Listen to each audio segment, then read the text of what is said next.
दक्षिण कोकण आणि गोवा किनारपट्टीवरील कमी दाबाचा पट्टा आता तीव्र झालेला आहे। पुढील 24 तासात कमी दाबाचा पट्टा उत्तरेकडे सरकत अधिक तीव्र होणार आहे। सिंधुदुर्ग, रत्नागिरी, रायगड जिल्ह्यात मुसळधार पाऊस बरसतोय।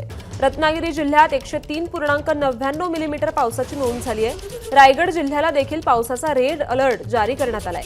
कमी दाबाच्या पट्ट्यामुळे मुंबईसह उत्तर कोकणात देखील पावसाचा इशारा देण्यात आलेला आहे।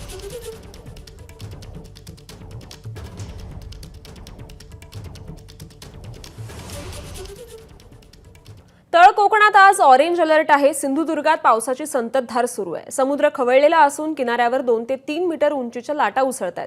वेंगुर्ले तालुक्यातील गेले 4 दिवस वीज पुरवठा खंडित आहे आणि या संपूर्ण परिस्थितीचा आढावा आमच्या प्रतिनिधींनी घेतलाय, पाहूया। अरबी समुद्रात वादळ सदृश्य परिस्थिती निर्माण होऊन कमी दाबाचा पट्टा निर्माण झालेला आहे। त्यामुळे सिंधुदुर्ग जिल्ह्याला ऑरेंज अलर्ट जो आहे तो जारी केलेला आहे। सिंधुदुर्गात मुसळधार ते अतिमुसळधार पाऊस कोसळणार असल्याची शक्यता जी आहे ती हवामान विभागाने वर्तवलेली पाहायला मिळते। तर दुसरीकडे समुद्र खवळलेला आहे आणि मोठ्या लाटा ज्या आहेत ते उसळताना पाहायला मिळतात। मी सध्या लाटा ज्या आहेत त्या उसळताना पाहायला मिळत आहेत। दुसरीकडे जर पाहिलं असेल तर रात्रभर मुसळधार पावसाने सिंधुदुर्ग जिल्ह्याला झोडपून काढलेला आहे। त्यामुळे अनेक ठिकाणी सखल भागात पाणी साचलेलं आहे, तर काही ठिकाणी रस्त्यांची कामं जी आहेत ती सुरू आहेत। त्यामुळे पर्यायी जे रस्ते केले होते ते या मुसळधार पावसामुळे वाहून गेल्याचं चित्र देखील सिंधुदुर्ग जिल्ह्यात पाहायला मिळतं।